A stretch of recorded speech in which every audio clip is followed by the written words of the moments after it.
அஸ்ஸலாமு அலைக்கும். Good evening. நான் பேசுறது வழங்குதா? நான் பேசுறது தெளிவா இருக்கா?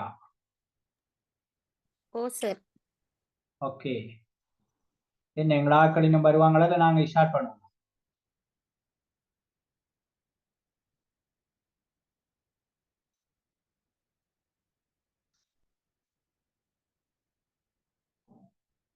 ஒரு 4-5 பேர் தான் இருக்கிறாங்க.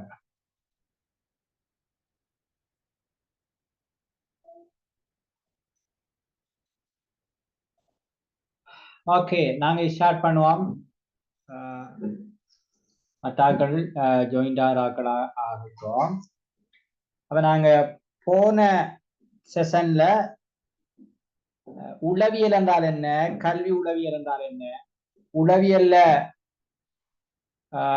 வகைகள் அல்லது பகுதிகள் அல்லது பிரிவுகள் என்னென்ன,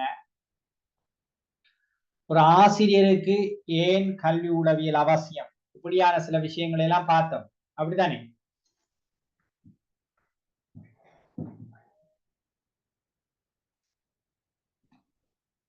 என்ன அந்த விஷயங்கள்ல ஏதாவது டவுட், அப்படி ஏதாவது விஷயங்கள் இருக்கா? இல்லையே? இல்ல சார். ஓகே, அப்ப நாங்க அந்த விஷயங்களை எல்லாம் பார்த்துட்டோம். இந்த பொதுவாக எங்களுக்கு தெரியும் விருத்தி உளவியல் என்ற ஒரு விஷயம் ஒன்று இருக்கு, டெவலப்மெண்ட் சைக்காலஜி அல்லது குழந்தை உளவியல் என்ற ஒரு விஷயம் சொல்லுவாங்க. அந்த அம்சங்கள்ல அடிப்படைகள் இந்த கல்வி உளவியல்ல இருக்கும். ஏனென்றால் கல்வி கற்றல் கற்பித்தல் செயற்பாடுகளின் ஊடாக இந்த பிள்ளைகளை நாங்க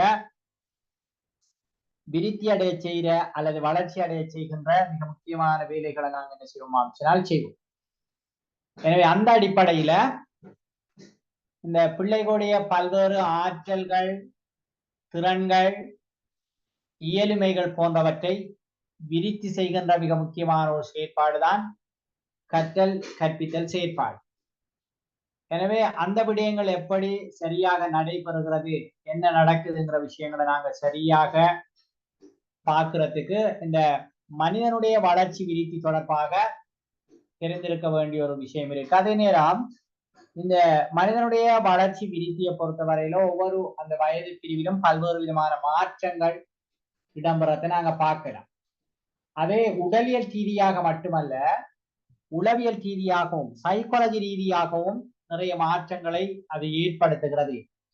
எனவே இந்த விடயங்கள் ஆசிரியருக்கு தெரிகின்ற போதுதான் ஒரு பிள்ளைய சரியாக அவரால் வழி நடத்த முடியும், அல்லது அவரால் அந்த பிள்ளைகளை விருத்தி அடைய வைக்கிறதுக்கான உதவிகளை செய்ய முடியும் என்ற அடிப்படையில இந்த விடயங்களை ஒரு கல்வி உளவியலை படிக்கின்ற ஒரு ஆசிரியர் கற்றுக்கொள்வது அவசியம் என்கின்ற ஒரு மிக முக்கியமான விஷயம் இருக்கு. அந்த அடிப்படையில இப்ப இதுல வளர்ச்சி என்ற ஒரு சொல் இருக்கு, விருத்தி என்ற ஒரு சொல்லும் இருக்கு. அப்ப மனித வளர்ச்சியும் விருத்தியும் என்று நாங்க இதுக்கு தலைப்பிட்டு இருக்கிறோம். இன்னும் ஒரு விஷயம் இருக்கு, முதிர்ச்சி என்ற ஒரு விடயமும் இருக்கு. எனவே முதலாவது இந்த வளர்ச்சி, விருத்தி, முதிர்ச்சி ஆகிய இந்த 3 பதங்களுடைய விளக்கத்தையும் அது பற்றிய தெளிவையும் நாங்க என்ன செய்வோம் பார்ப்போம். அதுல வளர்ச்சி என்றால் என்ன என்று உங்களால சொல்லிடுமா? வளர்ச்சி என்றால் என்னன்னு கேட்டா என்ன பதில் சொல்லலாம்? வளர்ச்சி நீங்க இப்ப அதுக்கு சரியா வரைவிலக்கணம் சொல்லணும் எல்லாம் இல்ல. வளர்ச்சி என்பதனூடாக நாங்க என்னத்தை விளங்கி கொள்றோம் சொன்னா காணும். சரிதானே? நான் பேசுறது உடல் உறுப்புகள் ஏற்படுகின்ற மாற்றம். ஓகே, உடல் உறுப்புகள் ஏற்படுகின்ற மாற்றம். என்ன சொல்லலாம்?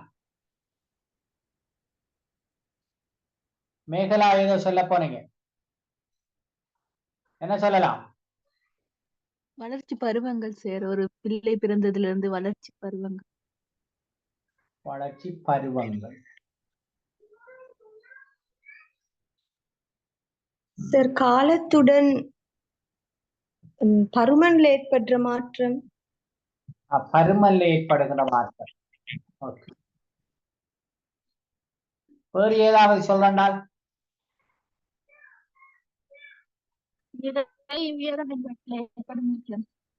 என்னமா? நிறை, உயரம் என்பவற்றில் ஏற்படும் மாற்றம். Very good. அதாவது மெதுவாக ஒவ்வொருவரும் வந்து அதுக்கு என்ன திட்டத்துல வந்து சேர்ந்துட்டீங்க அந்த கருத்து. ஓகே, பாருங்க, வளர்ச்சி என்பது என்னென்றால் மனிதனுடைய உருவில, அளவுல, பருமனில அதிகரித்ததான் வளர்ச்சி சொல்றது சொல்லப்படும். அதாவது குறிப்பாக மனிதண்ட உருவம் பெருக்கிறது வளர்ச்சி, அதனுடைய அளவு, அதே போல பருமன், சரிதானே, அதனுடைய நிறை அல்லது உயரம், இவைகளெல்லாம் என்ன அதிகரிக்கிறத நாங்க வளர்ச்சி என்று இலகுவாக சொல்லலாம். சரிதானே? இப்ப மனிதனுடைய உருவத்தில, அளவுல, பருமன்ல அதிகரிப்பு ஏற்படுவதை நாங்க என்ன செய்யலாம் சொன்னால் வளர்ச்சி என்று சொல்லலாம். சரிதானே? அப்ப இது வந்து அதாவது ஒரு நெகட்டிவானதாக இருக்கிறது, பாசிட்டிவானதாக இருக்கும். இப்ப இந்த வளர்ச்சி என்று சொல்ற விஷயம் இப்ப ஒரு மனிதன்ல ஏற்படுகின்ற அளவு ரீதியான அல்லது பருமன் ரீதியான மாற்றம் என்பது அது சிலவட குறைகிறதுக்கு இருக்குத்தானே வாய்ப்பு.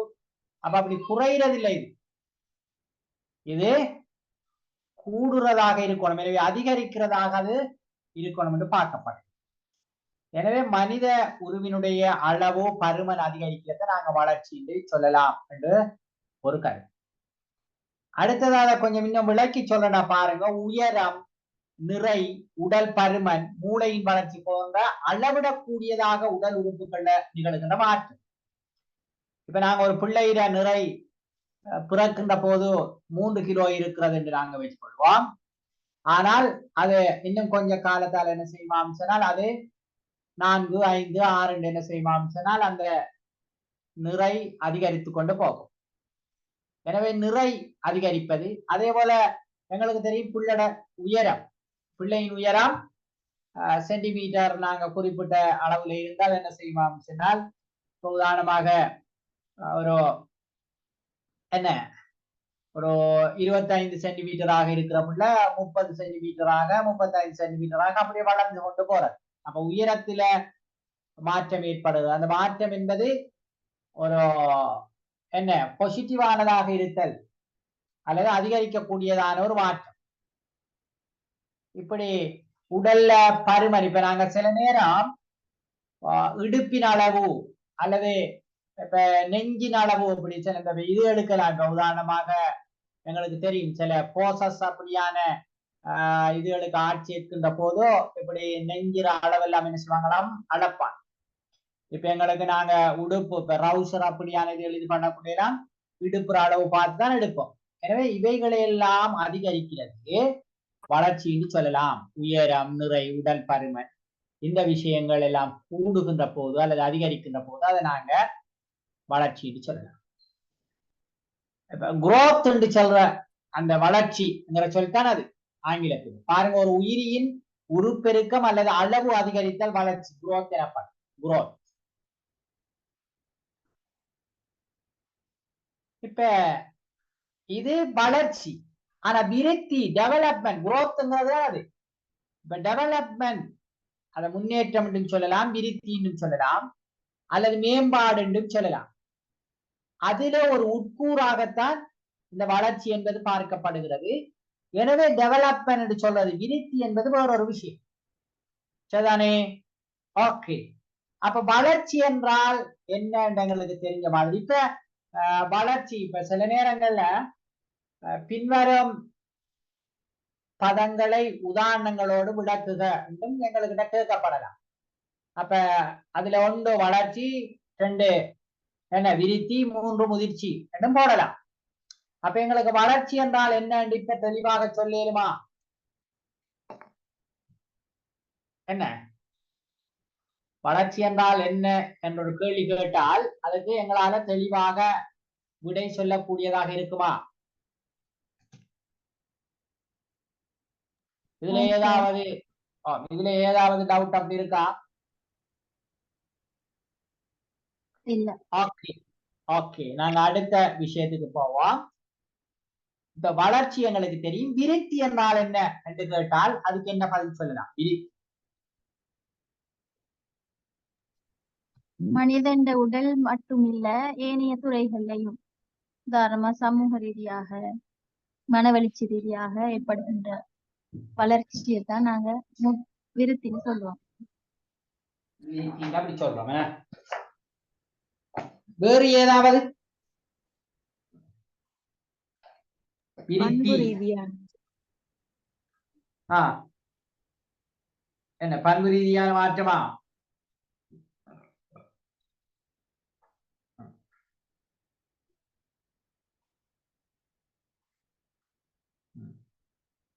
வேற என்ன சொல்லலாம்? பிள்ளையினுடைய விருத்தி, அறிவு,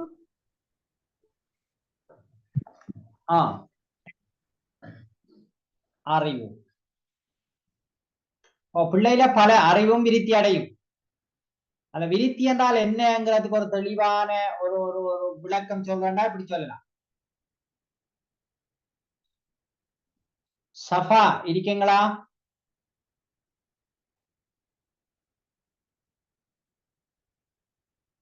என்ன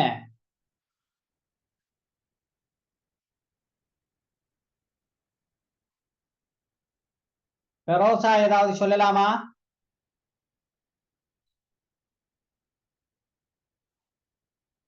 நான் பேசுறது தெளிவா கேக்குதா? முதலாவது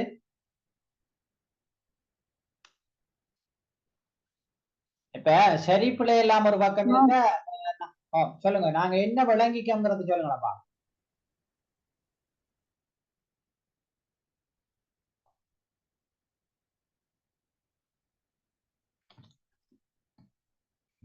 ஓகே,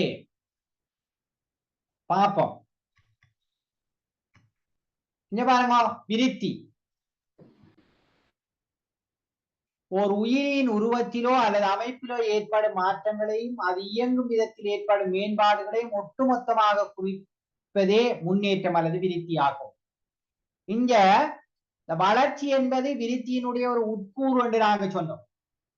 எனவே அதன் அமைப்புல அதனுடைய இயங்குற விதத்தில ஏற்படுகின்ற மாற்றங்களுடைய ஒட்டுமொத்த வடிவம் தான் இந்த விருத்தி என்று சொல்றது.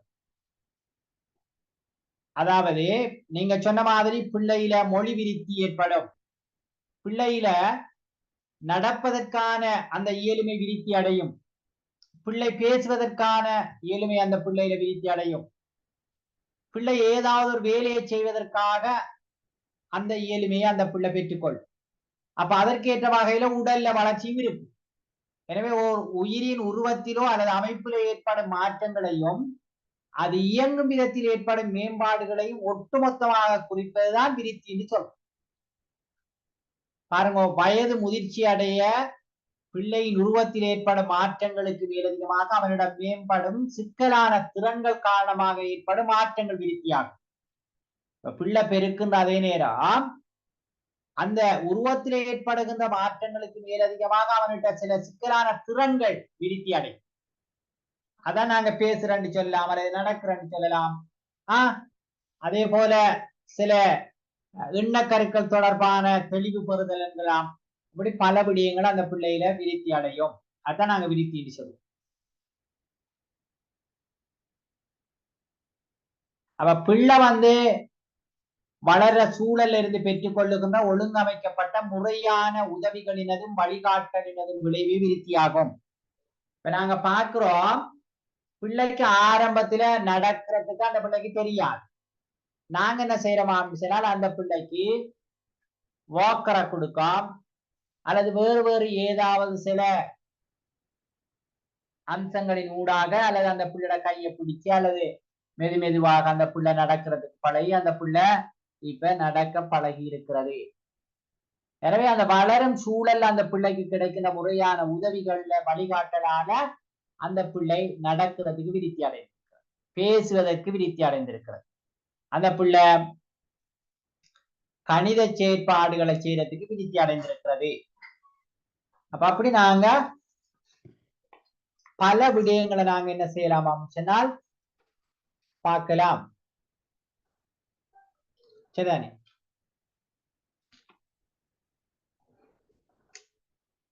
சரிதானே? அப்படி பல விடயங்களை நாங்க இந்த விருத்திங்கிற விஷயத்துல பார்க்கக்கூடியதாக இருக்கும். ஓகே, இதுல ஏதாவது பிரச்சனைகள் இருக்கா? இதுல ஏதாவது விளக்கம் குறைவாக இருந்தா நீங்க கேட்கலாம்.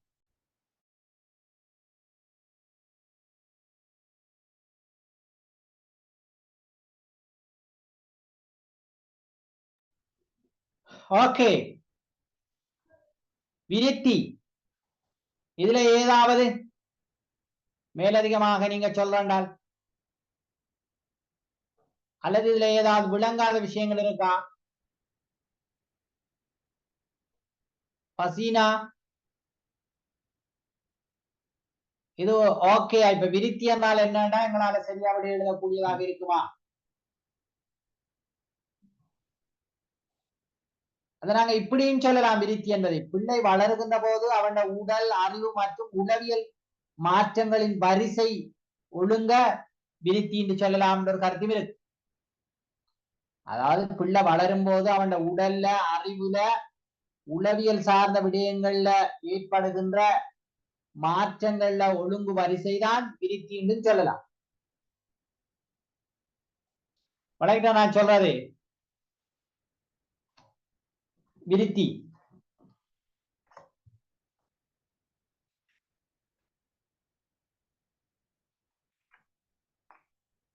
இதுல ஏதாவது தெளிவில்லாத மாதிரி இருக்கா உங்களுக்கு? என்ன எல்லாரும் பேசாம இருக்கீங்க? நான் என்ன இந்த பேசுறது உங்களுக்கு விளங்காம இருக்கா? என்ன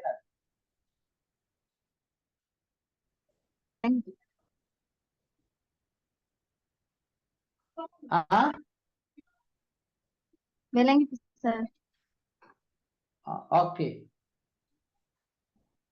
அப்ப வளர்ச்சி சொன்னா விருத்தி சொன்னோம். அதே போல முதிர்ச்சி என்ற ஒரு விஷயம் இருக்கு. முதிர்ச்சி என்றால் என்ன என்று கேட்டால் நாங்க என்ன சொல்லலாம்? முதிர்ச்சி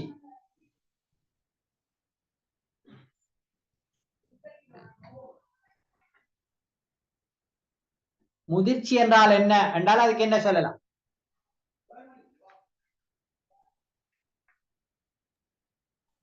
ஒவ்வொரு வயது பிரிவிலையும் இயற்கையாக நிகழ்கின்ற மாற்றம். ஒவ்வொரு வயது பிரிவிலையும் இயற்கையாக நிகழ்கின்ற மாற்றம். என்ன சொல்லலாம்? முதிர்ச்சி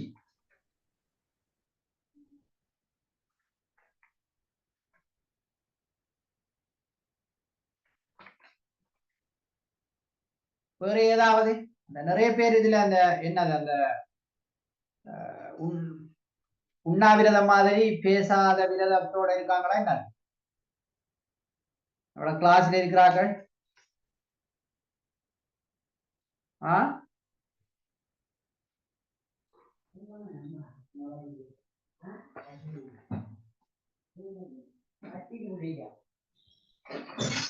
ஓகே, இப்ப நீங்க பாருங்க, முதிர்ச்சி முதிர்ச்சி என்றால் என்னன்னு கேட்டால்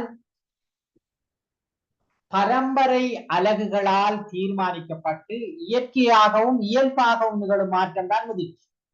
நீங்க சொன்னவாறு இப்ப இது மூன்று. இப்ப வளர்ச்சி என்பது வேறொரு விஷயம், விருத்தி என்பது இன்னொரு விஷயம், முதிர்ச்சி என்பதும் இன்னொரு விஷயம்தான். அதாவது பரம்பரை அலகுகளால தீர்மானிக்கப்பட்டு இயற்கையாகவும் இயல்பாகவும் நிகழ்கின்ற மாற்ற முதிர்ச்சின்னு சொல்லப்பாரு. அது கொஞ்சம் விளக்கம் சொல்லக்குள்ள உங்களுக்கு வழங்கி என்னண்டா இந்த முதிர்ச்சி என்பது. இப்ப வயது செல்ல செல்ல மனிதனிடம் புதிய பண்புகள் தோன்றும். புதிய செயற்பாடுகள்ல ஈடுபடுறதுக்கு அது சில இயலுமைகளை கொடுக்கும். அதற்கு காரணமாக அமைகின்ற உடல் உறுப்புகள் ஏற்படுகின்ற மாற்றம் தான் முதிர்ச்சி. இப்ப உதாரணத்துக்கு வளர்ச்சி என்பது ஒரு பிள்ளையினுடைய கால் ஏற்கனவே ஒரு குறிப்பிட்ட ஒரு நாங்க சொல்லுவோமே ஒரு அடி மாத்திரம்தான் வளர்ந்திருந்த கால் இப்போது காலினுடைய அந்த உயரம் அல்லது அதனுடைய நீளம் ஒரு என்ன முன்ன ஒரு அடியாக இருந்தது, இப்ப 1.5 அடி அல்லது 2 அடியாக என்ன செய்திருக்கலாம் சொன்னால் வளர்ச்சி அடைந்திருக்கிறது. அதே போல காலினுடைய பருமன் அந்த சுற்றளவு முன்ன சிறிதாக இருந்தது, இப்ப பெருத்திருக்கு. அதை நாங்க வளர்ச்சின்னு சொல்றோம். இப்ப பிள்ளைக்கு நடக்கிறதுக்கான இயலுமை இருத்தல நாங்க விருத்தின்னு சொல்றோம். அது வளர்ச்சி, நடக்கக்கூடிய தன்மை அந்த பிள்ளைகிட்ட இருக்கிறது விருத்தி. அதே நேரம் அந்த காலினுடைய தசை, நரம்பு, எலும்பு போன்ற விஷயங்கள் முதிர்ச்சி அடைகின்ற போதுதான் அந்த பிள்ளை நடப்பதற்கான இயலுமையை பெறும். இப்ப உதாரணமாக ஒரு 6 மாதத்து குழந்தை நடக்காது. அது ஒரு குறிப்பிட்ட ஒரு 8-9 மாதத்துக்கு பிறகு அல்லது 10 மாதத்துக்கு பிறகுதான் அது மெதுவாக என்ன கொஞ்சம் தள்ளாடி நடக்கிறதுக்கு அது ஆரம்பிக்கும். அப்ப இப்ப ஒரு 6 மாசத்து பிள்ளையினுடைய கால் பெருத்திருக்கிறது, அதாவது வளர்ச்சி அடைந்திருக்கிறது என்கிறதால அந்த கால் முதிர்ச்சியும் அடைந்திருக்கிறது என்று நாங்க சொல்லலாம். ஏன்னா அதுல ஒரு ஸ்ட்ரென்த்ங்கிற ஒரு தன்மை ஒன்று வரணும், வந்தாதான் அந்த பிள்ளையால நடக்கக்கூடியதாக இருக்கும். எனவே நடத்தல் என்கின்ற அந்த விருத்தியை அந்த பிள்ளை தன்னிலே ஏற்படுத்துவதற்கு அந்த நடக்கிற உறுப்பாக இருக்கின்ற கால் முதிர்ச்சி அடைந்திருக்கணும். அது வெறுமனே வளர்ந்திருந்தால் மாத்திரம் போதாது, அதுல ஒரு ஸ்ட்ரென்த் தன்மை ஒன்று வரணும். இப்ப எங்கட ஆட்கள் சொல்ற மாதிரி இந்த குட்டியாடு குடலேற பெருத்தாலும் வழுக்கல் என்று சொல்லுவாங்க, வழுக்கலா தான் இருக்கு. எனவே குட்டியாடு பெருத்துட்டுங்கிறதுக்கு அது முதிர்ச்சி அடைந்து விட்டது என்று நாங்க சொல்லலாம். அது அந்த குறிப்பிட்ட காலம் போகக்கூட ஒரு ஸ்ட்ரென்த் ஒரு நிலைமை உண்டு. அதுல வரும். நாங்க இப்படி சொல்லுவோமே, இப்ப பிறக்கின்ற போதே எல்லாருக்கும் இப்ப பேசுவதற்கான உறுப்பு எங்களோட பேச்சுறுப்பு வாய், அதனோட சம்பந்தப்பட்ட நாக்கு, அப்படியான விஷயங்கள் எல்லாம் இருக்கு. ஆனால் பிறந்த உடனே அந்த பிள்ளையால பேச முடியாது. ஏன் பேச முடியாது என்றால், ஒன்று அந்த பிள்ளை வளர்ச்சி அடையலைங்கிற அதே நேரம் அந்த பிள்ளையில முதிர்ச்சியும் இல்லை. என்ன முதிர்ச்சி இல்லைன்றால், இந்த பேசுகின்ற குரல்தான் அந்த விஷயங்கள் எல்லாம் அந்த வளர்ச்சி அடைகிறதோட அது கொஞ்சம் முதிர்ச்சியாக ஸ்ட்ரென்த் ஆகின்ற போதுதான் அதுல இருந்து மெதுவாக சவுண்ட் வரும். அதற்கு பிறகு அந்த பிள்ளை நிறைய ஓசைகளை கேட்கும் அல்லது மற்றவருடைய பேச்சுக்களை கேட்கும். அதை உள்வாங்கி பேசுவதற்கு அந்த பிள்ளை என்ன செய்வான் சொன்னால் விருத்தி அடைந்து கொள்ளும். எனவே பேசுவதற்கு அந்த பிள்ளட குரல்னால் அந்த விஷயங்கள் முதிர்ச்சி அடைவது மிக முக்கியம். எல்லாரும் அந்த சரியான சவுண்ட் அதுல இருந்து வராது. சரிதானே? இதைத்தான் நாங்க முதிர்ச்சின்னு சொல்லுவோம். அதாவது ஒரு உறுப்பால ஒரு வேலையை செய்யறதுக்கு அந்த உறுப்பு வளர்ச்சி அடைந்திருந்தால் மாத்திரம் போதாது, அது ஒரு ஸ்ட்ரென்த் ஆனதாக முதிர்ச்சி அடைந்ததாகவும் இருக்கும். எனவே வளர்ச்சியும் முதிர்ச்சியும் விருத்திக்கு அடிப்படையானதாக அமையும். சரிதானே? அதே நேரம் எல்லா பிள்ளைகளும் ஒரு ஒழுங்கமைப்பில் முதிர்ச்சி அடைந்தாலும் முதிர்ச்சியில வேகம் வந்து பிள்ளைக்கு பிள்ளை வேறுபடும். அதாவது இப்ப ஒரு பிள்ளை 10 மாசத்துல நடக்குதுன்னு வச்சுக்கொள்வோம். சில பிள்ளைகள் ஒரு வருஷத்தை தாண்டியும் அதுக்கு பிறகுதான் நடக்கிறதுக்கு ஆரம்பிக்கிறத பார்க்கும். அப்ப அது எல்லா பிள்ளையிலையும் முதிர்ச்சி ஒரு ஒரு ஒரு ஒழுங்கமைப்பில் இருந்தாலும் அது பிள்ளைக்கு பிள்ளை வேகம் வித்தியாசமானதாக இருக்கும். எனவே முதிர்ச்சி என்பது மிக முக்கியமான ஒரு விஷயமாக பார்க்கப்படும். இப்ப வளர்ச்சி, விருத்தி, முதிர்ச்சி இந்த மூன்றும் ஒன்றோடொன்று தொடர்பட்டது, ஆனால் மூன்றும் வித்தியாசமானது என்கின்ற அதே நேரம் இந்த மூன்று பற்றிய விளக்கங்களையும் நீங்க இப்ப தெளிவாக பெற்றுட்டீங்களா இல்லையா? இதுல ஏதாவது சிக்கல் இருந்தா நீங்க கேட்கலாம். வளர்ச்சி என்றால் என்ன, விருத்தி என்றால் என்ன, முதிர்ச்சி என்றால் என்ன என்கின்ற விஷயங்கள் உங்களுக்கு இப்ப தெளிவாகிட்டா?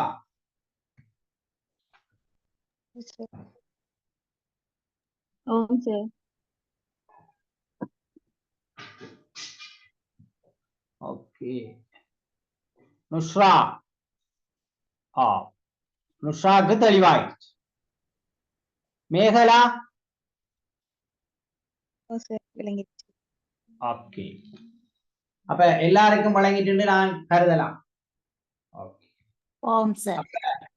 ஓகே. அப்ப இப்ப உங்களுக்கு முதிர்ச்சி என்றால் என்ன, விருத்தி என்றால் என்ன, வளர்ச்சி என்றால் என்ன உங்களுக்கு தெளிவாகி இருக்கிறது.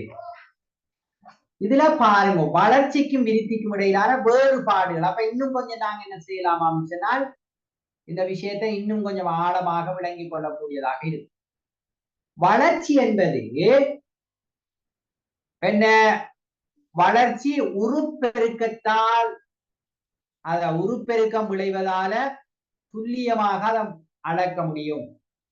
அப்ப எத்தனை கிலோ ரெண்டு பெருத்து இருக்கும், எத்தனை சென்டிமீட்டர் உயரம், என்ன விஷயம் நாங்க அதை என்ன செய்யலாம், அல்லது சுற்றளவு என்ன அதை துல்லியமாக அளந்து இத்தனை கிலோ அல்லது இத்தனை சென்டிமீட்டர் அல்லது இத்தனை கிராம் அல்லது நாங்க என்ன செய்யலாம் அப்படின்னு சொன்னால் அதை தெளிவாக சொல்ல முடியும்.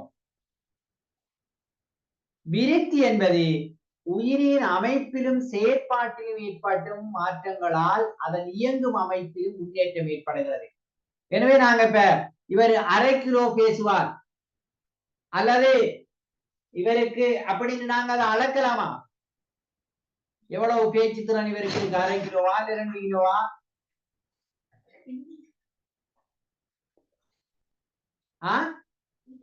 அப்படி நாங்க அதை அளக்கலாமா?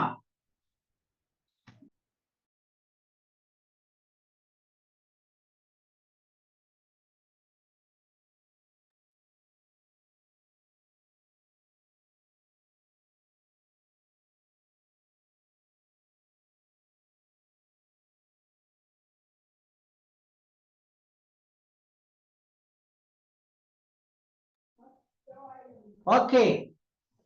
அப்ப இந்த என்ன நான் கேட்டேன், இந்த ஒருவருடைய விருத்தியை இவ்வளவு வந்து நாங்க சரியா அளந்து சொல்லலாமா அந்த வளர்ச்சி அளக்குற மாதிரி? முடியாது சார். அது அப்படி செய்யல. ஓகே, வளர்ச்சி வந்து புறவய தன்மையோடு உற்று நோக்கி துல்லியமாக அளக்க முடியும். அதாவது வளர்ச்சியை நாங்க தெளிவாக அறியலாம் என,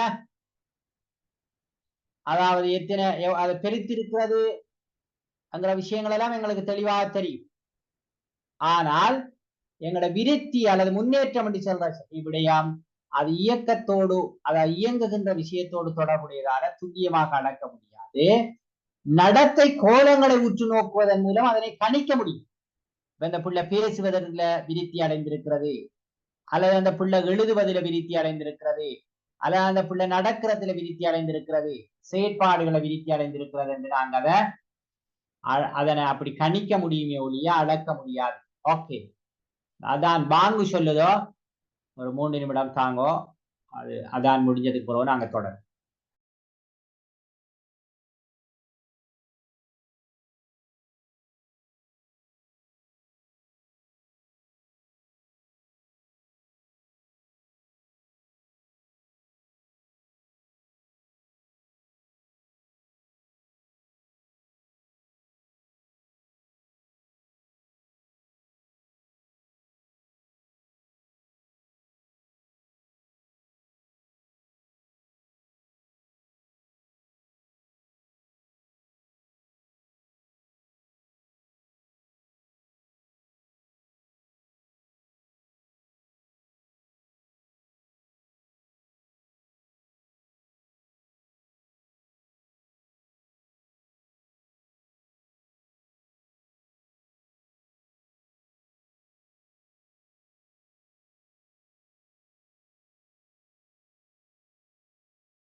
ஓகே, அப்ப நாங்க இந்த வளர்ச்சிக்கும் விருத்திக்கும் இடையிலான வேறுபாடுங்கிற விஷயத்துல வளர்ச்சி வாழ்நாள் முழுவதும் தொடர்வதில்லை, குறிப்பிட்ட காலத்தோடு அது நின்றுவிடும் என்று சொல்லப்படும். ஏற்றுக்கொள்ளலாம் அத? வளர்ச்சி என்பது ஒரு குறிப்பிட்ட காலத்தோட முடிவடைந்திடும் என்று சொல்றாங்க. ஓ சார்.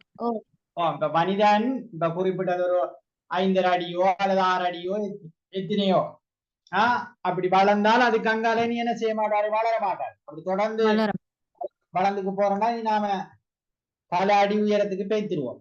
எனவே வளர்ச்சி என்பது ஒரு குறிப்பிட்ட காலத்தோட அதை என்ன செஞ்சிருமா அம்சனால் நின்றும். ஆனால் சில விடயங்கள் வளரும். இப்ப நகம் அல்லது முடி என்கின்ற சில விஷயங்கள் வளரும்.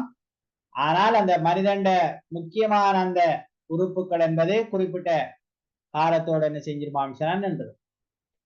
ஆனால் இந்த விருத்தி என்பது வாழ்நாள் முழுவதும் தொடர்ந்து வரும் என்று சொல்லப்படும். ஏற்றுக்கொள்ளலாமா? உதாரணமா இப்ப நீங்க பாருங்க, இப்ப லிட்ரசி எழுத்தறிவுங்கிற விஷயத்த நாங்க எடுத்துக்கொள்வோம். இப்ப ஆரம்ப காலங்கள்ல ஒருவருக்கு எழுத தெரிகிறது, அது ஒரு அவருக்கு எழுத்தறிவு அவருக்கு தெரியுங்கிற விஷயத்துக்கு என்ன நாங்க வரலாம். ஆனால் பிறகு இப்ப டிஜிட்டல் லிட்ரசிங்கிற ஒரு விஷயத்தை பத்தி பேசுறாங்க. அதாவது கம்ப்யூட்டர்ல டிஜிட்டல்ல எழுத வாசிக்க தெரிதல் என்பது மிக முக்கியமான ஒரு விஷயமாக என்ன செய்யப்படுது அப்படின்னு சொன்னால் பார்க்கப்படுது. சரிதானே? அப்ப அந்த அடிப்படையில இங்க இப்ப ஆரம்பத்திலே கம்ப்யூட்டர் பத்தி எந்த தெளிவும் இல்லாத பலர் வயது முதிர்ந்த காலத்துல கூட அந்த கம்ப்யூட்டர் பற்றி அறிஞ்சி அதுல சில விஷயங்களை செய்யக்கூடியவர்களாக ஆகி இருக்கிற பல விடயங்களை பார்க்கக்கூடியதாக இருக்கு. எனவே அப்ப அந்த விருத்தி என்பது அது வாழ்நாள் முழுவதும் தொடராக ஏற்பட்டு என்ன கொண்டு செல்லக்கூடியதாக இருக்கிறத நாங்க பார்க்கலாம். சரிதானே? அது ஓகே. அடுத்தது பாருங்க, நாங்க ஏற்கனவே சொன்ன மாதிரி வளர்ச்சி என்பது விருத்தியில அந்த முன்னேற்றம் அப்படிங்க சொல்றதெல்லாம் டெவலப்மெண்ட். விருத்தி முன்னேற்றத்துல ஒரு உட்கூறாகத்தான் என்ன செய்யப்படுது சொன்னால் இந்த வளர்ச்சி பார்க்கப்படுது. எனவே விருத்தி என்கின்ற விஷயத்தில் ஒரு உட்கூறாக இருப்பதுதான் வளர்ச்சி. ஆனால் இந்த முன்னேற்றம் என்பது ஒரு சிக்கலான பன்முகம் கொண்ட ஒரு விடயமாக இருக்கிறத பார்ப்போம். எனவே முன்னேற்றம் அல்லது விருத்தி என்பது பல விடயங்களோடு தொடர்பு பட்ட ஒரு விஷயம். ஆனால் இந்த வளர்ச்சி என்பது அந்த விருத்தியில ஒரு உட்கூறாக இருக்கிறத நாங்க பார்க்கலாம். அது ஒரு விஷயம். அடுத்தது உடலினுடைய எல்லா பாகத்திலும் வளர்ச்சி ஏற்படும். அப்படி வருமா?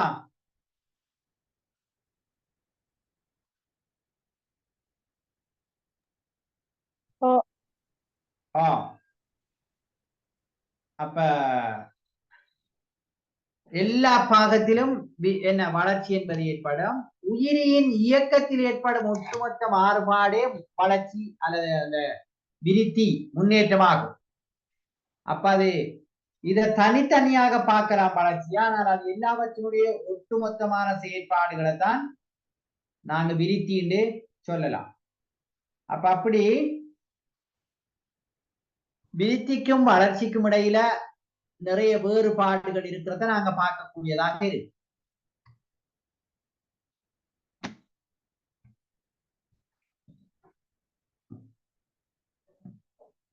அதே போல இன்னும் சில வேறுபாடுகளை நாங்க பார்ப்போம் என்றால், வளர்ச்சி விகிதம் வாழ்க்கையின் எல்லா பருவங்களிலும் ஒரே சீராக இருப்பதில்லை. நீங்க பார்த்தீங்களா சொன்னால் இந்த பிள்ளைகள் ஒரே சீராக வளர்ச்சி அடைந்து கொண்டு செல்லும் என்று நாங்க சொல்ல முடியாது. ஒரே சீராக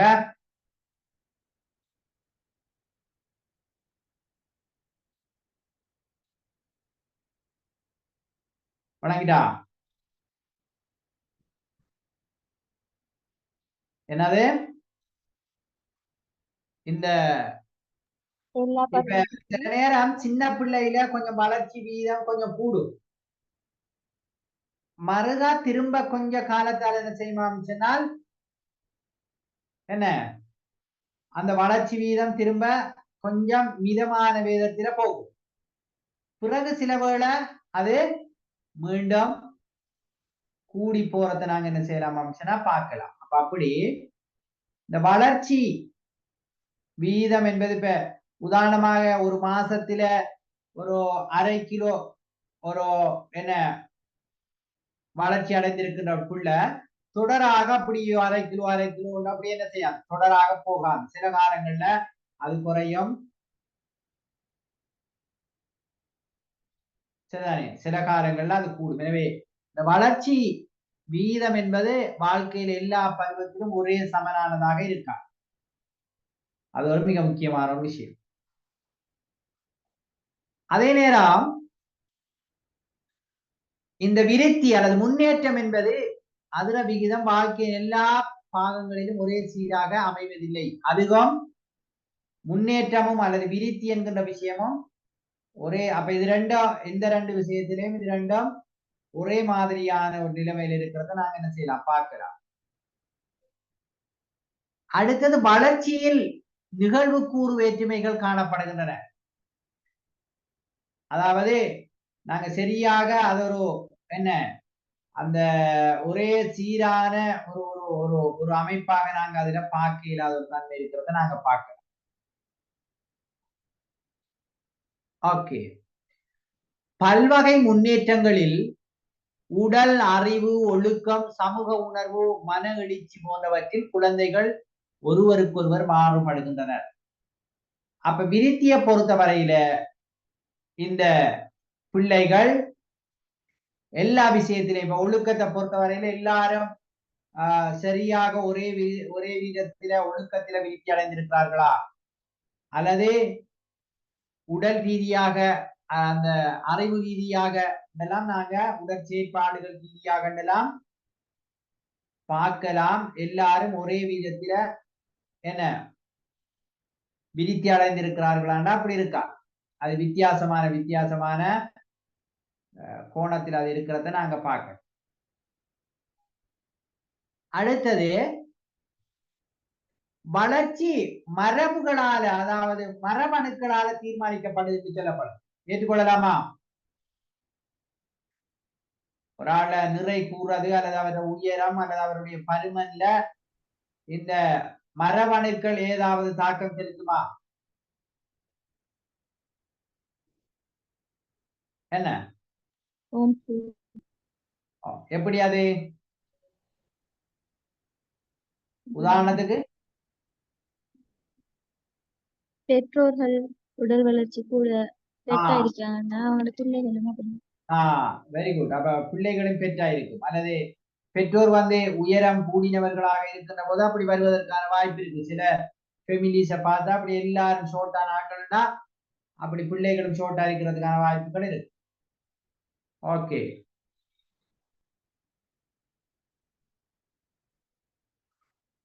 அடுத்தது பாருங்க, கற்றல் அனுபவங்களும் முன்னேற்றத்தை தீர்மானிப்பதில் பெரும் பங்கு வகிக்கின்றன. அப்ப ஒருவருடைய விருத்தியில கற்றல் அனுபவம் என்கிற விஷயம் மிக முக்கியமானதாக சொல்லப்படுது. ஏற்றுக்கொள்ளலாமா? அதாவது இப்ப நாங்க இப்படி சொல்லுவோம், ஒருவருக்கு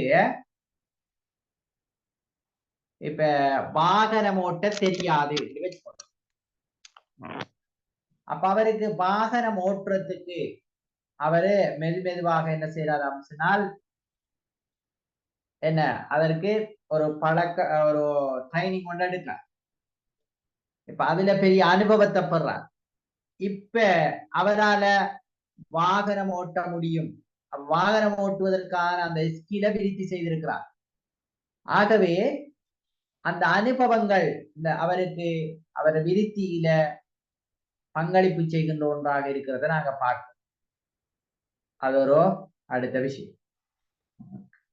அந்த வளர்ச்சி முன்னேற்றத்திற்கு வழிகோலாக அமையலாம், துணை புரியாமலும் போகலாம். இப்ப நீங்க பாருங்க, நான் ஏற்கனவே சொன்ன மாதிரி இப்ப வளர்ச்சி எங்களோட விருத்திக்கு துணையாக அமையும். சில சந்தர்ப்பங்கள்ல அது இப்ப அபரிமிதமான வளர்ச்சி ஏற்பட்டால் அவரால் சரியாக நடக்க முடியாமல் போகலாம்.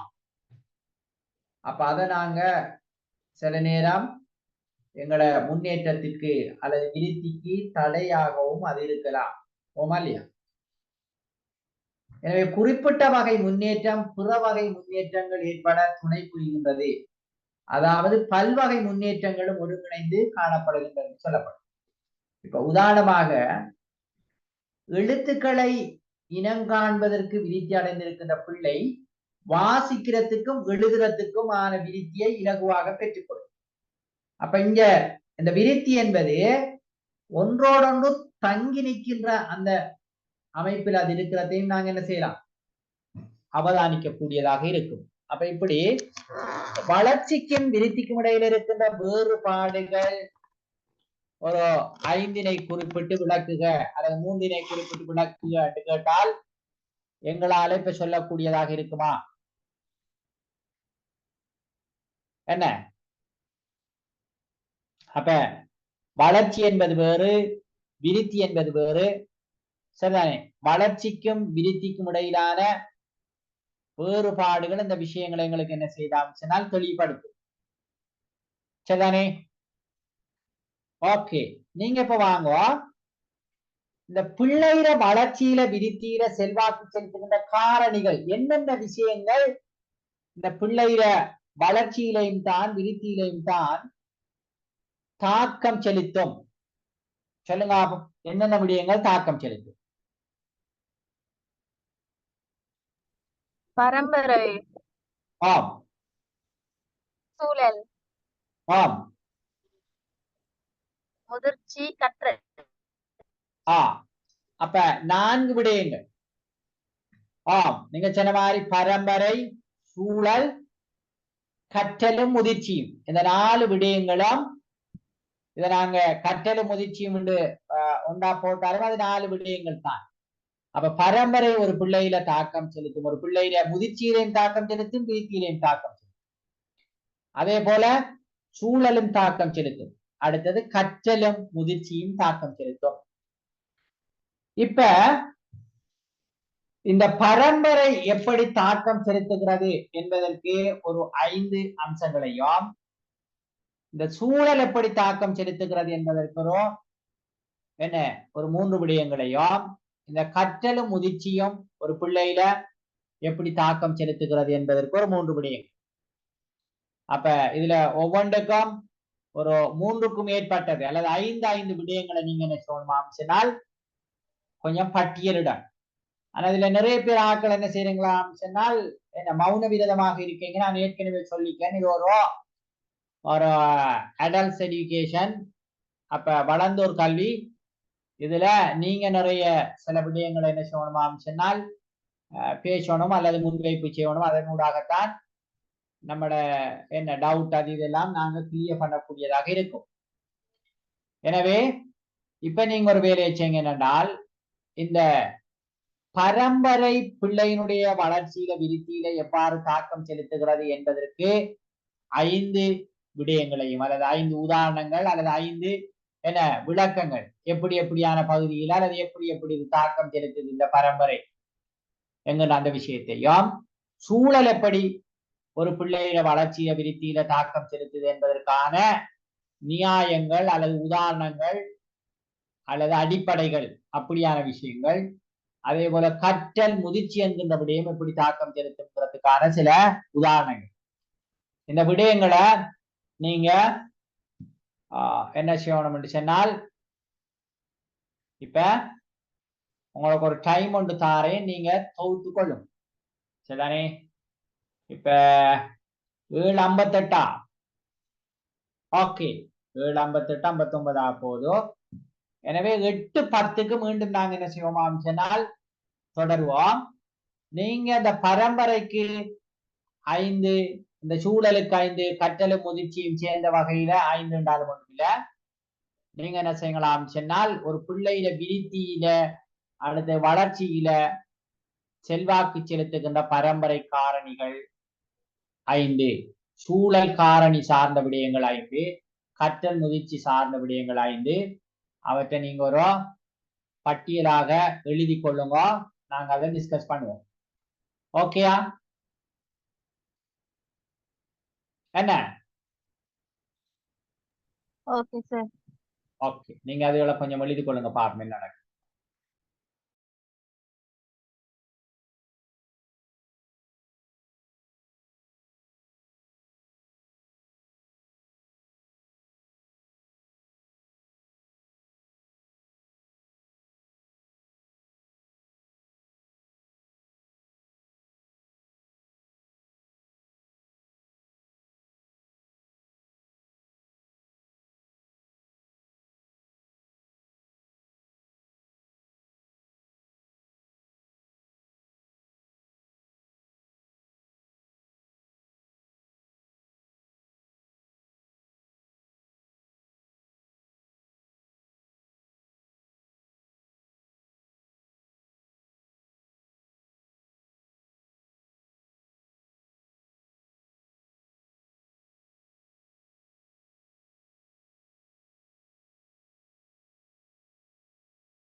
ஓகே, நான் இப்ப பேசுறது தெளிவா வழங்குதா?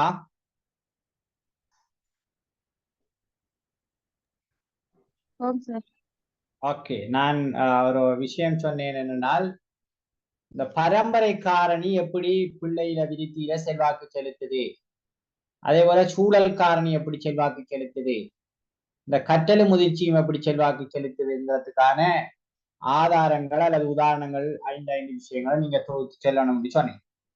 ஓகே, பரம்பரை எப்படி செல்வாக்கு செலுத்துவது பிள்ளையில விருத்தி வளர்ச்சிங்கிற விஷயத்துல என்ன சொல்லலாம்? பரம்பரை உடலியல் உடல் உறுப்பு சொல்லுங்க. மரபியல் உடல் உறுப்பு சொல்லுங்க. கண்ட நிறம், தலைமயிர் நிறம், குருதி, அந்த குருதி ஒவ்வொரு வகை அதுகள் வந்து தாயிட சில நேரம் வீட்டுள்ளாட்கள் வெள்ளையா இருந்தால் புள்ளையும் வெள்ளையா செல்லும். தலைமயிர் அது வந்து செல்வாக்கு செலுத்துறது செல்லும். அடுத்தது உளவிருத்தி குறைபாடுகள் உள்ள பிள்ளைகள் பிறக்கிறது செல்லும். அடுத்தது சில நோய்கள் தாய்க்கு சில நோய்கள் வந்திருந்தால் அந்த நோய் பிள்ளைக்கும் தாக்கக்கூடிய ஒரு சூழல் காணப்படுவத செல்லும்.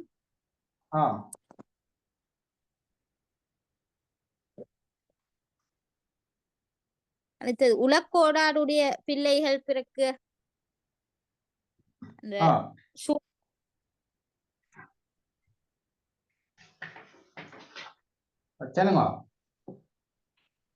அடுத்தது அறிவாற்றல சொல்லலும் தானே, பேரண்ட்ஸுக்கு நல்ல அறிவுகள் அதே மாதிரி மீட்டினோட பிள்ளைகள் பிறப்பாங்க. விளையாடும் திறன்,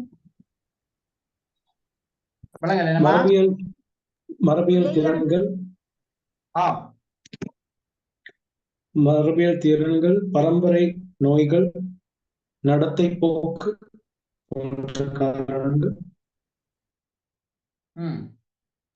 ஆளுமை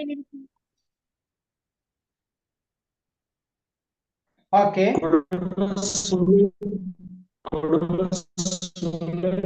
கலாச்சாரம் மற்றும் சமூக விழுமியங்கள். வேற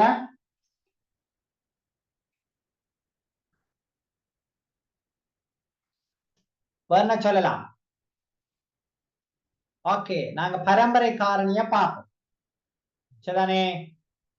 நீங்க இதுல நிறைய பேர் இருக்கிறீங்க, ஆனால் அந்த பேசுறதுக்கு நிறைய பேர் விருப்பம் இல்லாமதான் இருக்கு. ஓகே, இதுல பரம்பரை காரணியை நாங்க எடுத்துக்கொண்டால் எங்களுக்கு தெரியும், தாய் தந்தையிடம் இருந்து வருகின்ற இந்த டிஎன்ஏ அல்லது நிறமூத்தங்கள் என்று சொல்லுவோம். அந்த அதாவது 23 ஜோடி நிறமூர்த்தங்களின் ஊடாகத்தான் எங்களுக்கு என்ன செய்யப்படலாம் சொன்னால் பல விடயங்கள் இந்த பரம்பரை அலைகளாக கடத்தப்படுது. ஒரு தாயினுடைய கரு இருந்தும் ஒரு தந்தையினுடைய விந்தணுக்கள்ல இருந்தும் உருவாகின்ற ஒரு குழந்தை இந்த 23 ஜோடி நிறமூர்த்தங்களின் ஊடாகத்தான் அது வடிவமைக்கப்படுது. அப்ப அங்க இந்த 23 ஜோடி நிறமூர்த்தங்களும் பல்வேறு பரம்பரை விடயங்களை அலகுகளை தீர்மானிக்கிறதுல எங்களோட பரம்பரை அலகுகள் எங்களோட பல்வேறு விடயங்களை தீர்மானிக்கும். அங்க பாருங்க, நாங்க ஏற்கனவே பார்த்தோம், உயரம். இப்ப உயரம் கூடிய பெற்றோருக்கு பிறக்கின்ற பிள்ளைகளும் உயரம் கூடிய அந்த பிள்ளைகளாக இருப்பதற்கான வாய்ப்பு தான் அதிகம் இருக்கு. அதே போல உயரம் குறைந்த பெற்றோருக்கு பிறக்கின்ற பிள்ளைகள் உயரம் குறைந்ததாக இருக்கும். எனவே அந்த பிள்ளையோட வளர்ச்சியில இந்த நிறமூத்தம் சொல்ற இந்த டிஎன்ஏ தாக்கம் செலுத்தும்.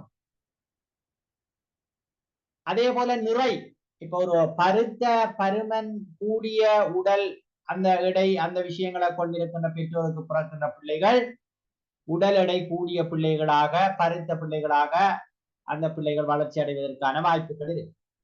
அதுதான் அதிகம். அதே போல தோல்ல நிறத்தை கூட இந்த பரம்பரை அலகுகள் தான் தீர்மானிக்கும்.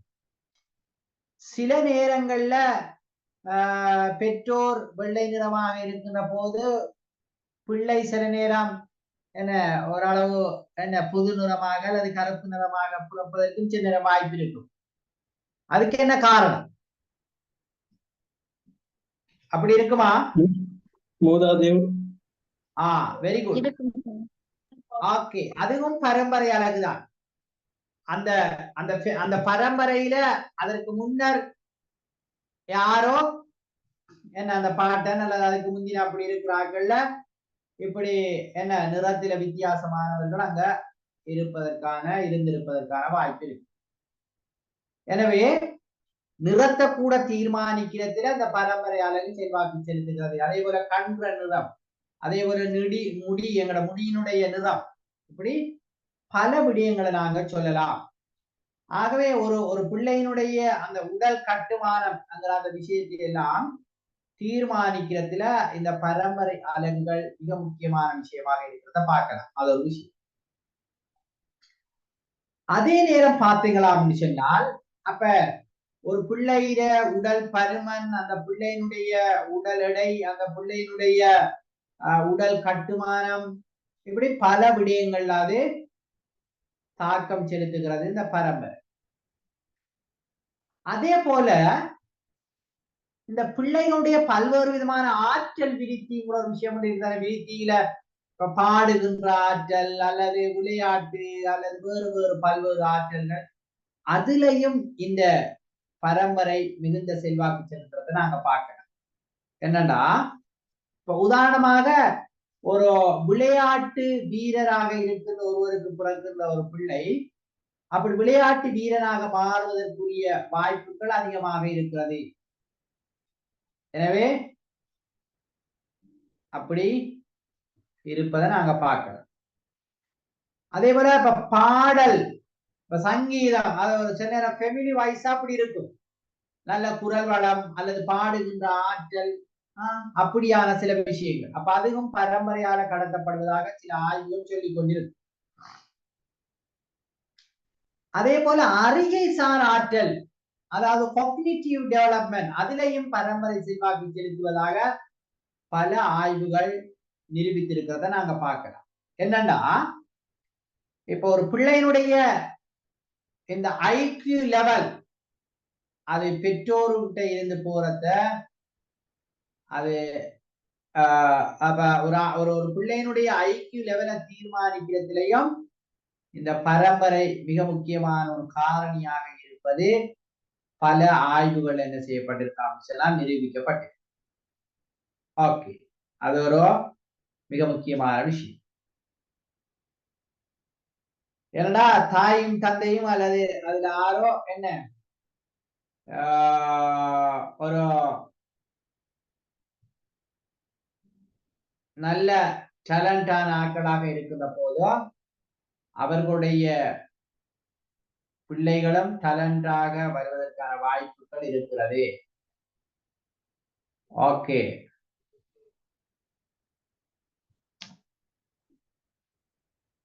அப்ப இப்படி பல விடயங்கள் இந்த பரம்பரையில, அதாவது இந்த வளர்ச்சியில விருத்தியில தாக்கம் செலுத்துகின்ற பல்வேறு பரம்பரை ரீதியான அம்சங்கள் இருக்கிறத நாங்க பார்க்கலாம். எனவே இந்த பரம்பரைங்கிறதுல நீங்க சொன்ன மாதிரி இப்ப பல்வேறு குறைபாடுகளும் என்ன செய்யப்படுமான்னு சொன்னால் ஊடுகடத்தப்படும் பரம்பரையின் ஊடாக.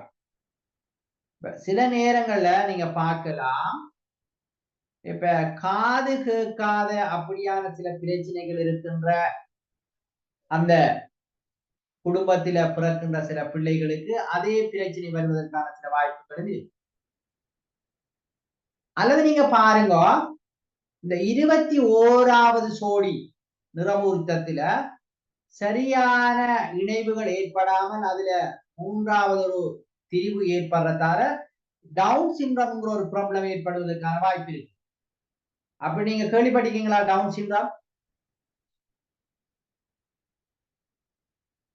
டவுன் சிண்ட்ரோம் என்னன்னு தெரியுமா?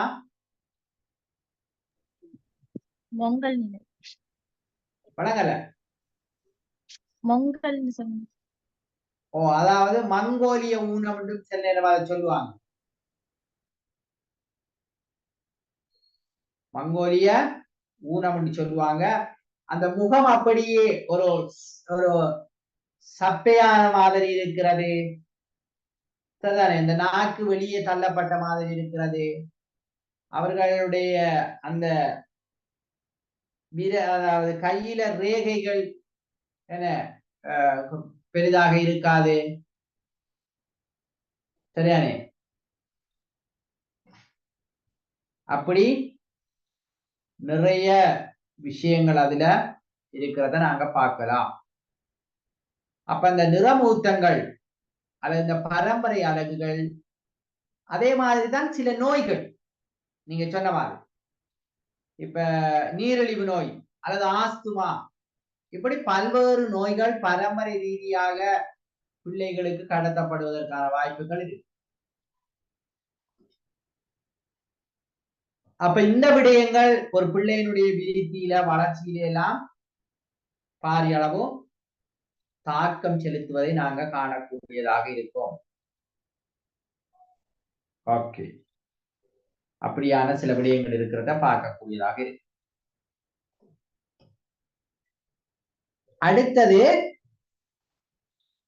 இந்த பிள்ளையில செல்வாக்கு செலுத்துகின்ற மிக முக்கியமான இன்னொரு காரணி தான் இந்த சூழல் என்று சொல்றது. ஆகவே நீங்க இப்ப சொல்லுங்க, சூழல் காரணிகள் எவ்வாறான வகையில இந்த பிள்ளைகளுடைய விருத்தியில வளர்ச்சியில தாக்கம் செலுத்தும் சொல்லுங்க. பரம்பரைங்கிறதுக்கு நீங்க சில விஷயங்களை சொன்னீங்க, அது மாதிரி சூழல், குடும்ப சூழல், பெற்றோர், சகோதரர்கள், உறுப்பினர்கள் வழங்கும் அன்பு, ஆதரவு, பராமரிப்பு குழந்தையுடைய உணர்ச்சியில அதை தாக்கம் செலுத்தி அவர்களுடைய மனப்பாங்கு வளர்ச்சியில் முக்கியமான பாதிப்பை ஏற்படுத்துகிறது குடும்ப சூழல், ஃபேமிலி என்வாயர்மெண்ட். கல்வி மற்றும் பாடசாலை சூழல், பிள்ளைகள், ஆசிரியர்கள் மற்றும் படிப்பு முறைகள் குழந்தைகளின் அறிவாற்றல், சமூக பண்பு மற்றும் மனப்பாங்கு வளர்ச்சியை தீர்மானிக்கின்றன. மூன்றாவது சமூக உறவுகள், நண்பர்கள், உறவினர்கள் மற்றும் சமுதாயத்தினருக்கு தொடர்பாடல்கள் பிள்ளைகளுடைய சமூக நெறிகை, நடத்தை மற்றும் தனிப்பட்ட வளர்ச்சி முக்கிய பங்கு வகிக்கின்றன. அடுத்த பொருளாதார நிலை, பொருளாதாரம், குடும்பத்தினுடைய பொருளாதாரம் பிள்ளைகளுடைய வாழ்க்கை தரம், சுகாதாரம் மற்றும் கல்வி வளங்களை அணுகுவதில் முக்கியமான தாக்கத்தை ஏற்படுத்துகிறது. இரண்டாவதாக பொது சமூக சூழல், பிள்ளை வாழும் சமூகத்தின் பண்பாடு, மதிப்புகள் மற்றும் மரபுகள் குழந்தையின் நம்பிக்கை, எண்ணங்கள் மற்றும் தனிநபர் அடையாளத்தை வடிவமைக்கின்றன. ஓகே, வேற விடயங்களை சொல்லலாம் மத்தாக்கள்?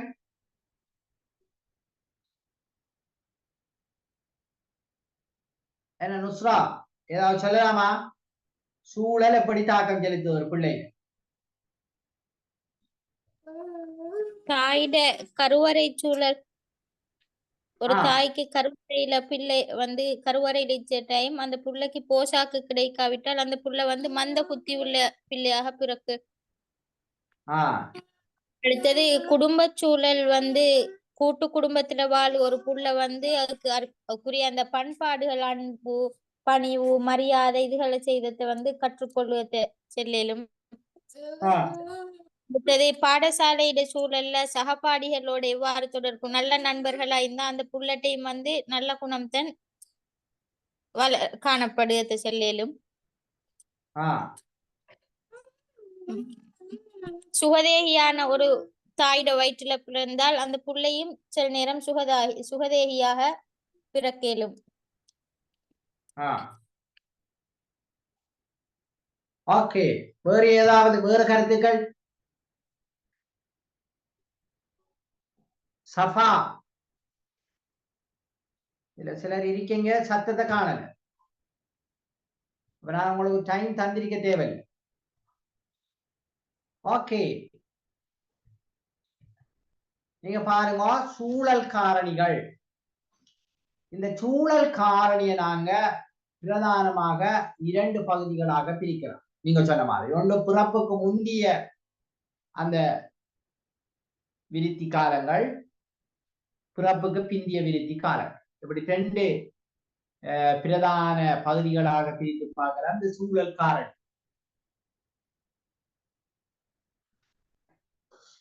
இந்த சூழல் காரணிகள்ல பிள்ளையில தாக்கம் செலுத்துகின்ற மிக முக்கியமான விஷயங்கள்ல பிறப்புக்கு முந்தைய சூழல்ல இந்த தாயினுடைய வயது மிக முக்கியமானது. ஏனென்றா இந்த மிக கூடிய வயது முதிர், அதாவது வயது ஒரு 45 அப்படி அப்படி அந்த வயது அதுகளை தாண்டின வயதுல பிள்ளை பெறுகின்ற போதோ சில குறைபாடுகள் ஏற்படுவதற்கு அதுல வாய்ப்பு இருப்பதாக சொல்லப்படும். எனவே அது அந்த பிள்ளையினுடைய விருத்தியிலையும் வளர்ச்சியிலையும் தாக்கங்களை ஏற்படுத்தும். எனவே தாய் மிக சின்ன வயசாக இருப்பதும் சிக்கலாக இருக்கும், வயது ஒரு கொஞ்சம் கூடிய நிலையில் இருப்பதும் சிக்கலாக இருக்கும். அதே போல இப்ப தாய்க்கு கிடைக்கின்ற உணவு, போசாக்கு, இந்த விடயங்கள் மிக முக்கியமான. ஒரு தாய்க்கு நீங்க சொன்ன மாதிரி, நீங்க சொன்ன விஷயம் தான், ஒரு தாய்க்கு எந்த அளவு போசனை சரியாக கிடைக்கிறது, உணவு சரியாக கிடைக்கிறதோ அந்த அளவுக்குத்தான் அந்த பிள்ளையினுடைய என்ன பிறப்பு நிறையும் இருக்கும். இப்ப நிறை குறைவாக அந்த பிள்ளை பிறக்கின்ற போது அந்த பிள்ளையினுடைய விடயத்தில நிறைய தாக்கங்கள் ஏற்படும். அந்த பிள்ளையினுடைய உயிர் வாழுகின்ற நிலைமை கூட கேள்விக்குறியாக மாறும். ஒரு பிள்ளை பிறக்கின்ற போது சுமாராக எத்தனை கிலோ இருக்கணும் எதிர்பார்க்கப்படுது? எவ்வளவு? அதை விட குறைஞ்சா நாங்க அதை நிறை குறைந்த பிள்ளைன்னு சொல்லுவோம். பிறக்கின்ற போது சுமாரா எவ்வளவு இருக்கணும் அந்த பிள்ளையோட நிறை?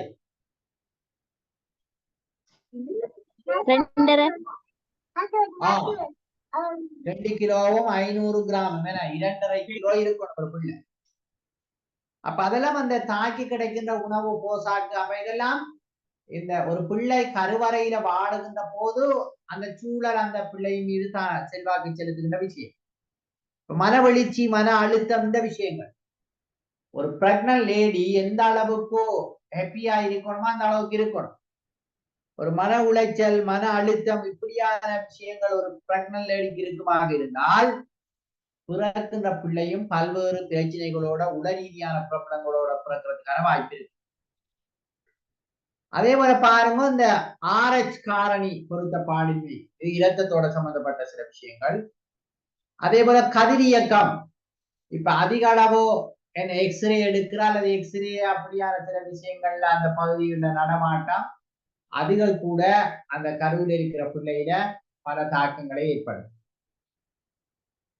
அதே போல சூழல்ல காணப்படுகின்ற பல்வேறு அனர்த்தங்கள், இடர்கள், அது பூமி அதிர்வாக இருக்கலாம், மண் சரிவாக இருக்கலாம், சுனாமியாக இருக்கலாம், வெள்ளமாக இருக்கலாம், அதுகெல்லாம் சில வேளைகள்ல இந்த பிள்ளையுடைய விருத்தியில, இந்த வளர்ச்சியில தாக்கம் செலுத்துகின்ற ஒரு காரணியாக இருக்கும். இது பிறப்புக்கு முன்னர். அதே போல மருந்து மாத்திரைகள், இப்ப அதிக அளவான மருந்து மாத்திரைகள், குறிப்பாக வைத்தியருடைய ஆலோசனை அல்லாமல் மருந்து மாத்திரைகள் அதிக அளவு பாதிக்கிறதும் சிக்கலை ஏற்படுத்தும்.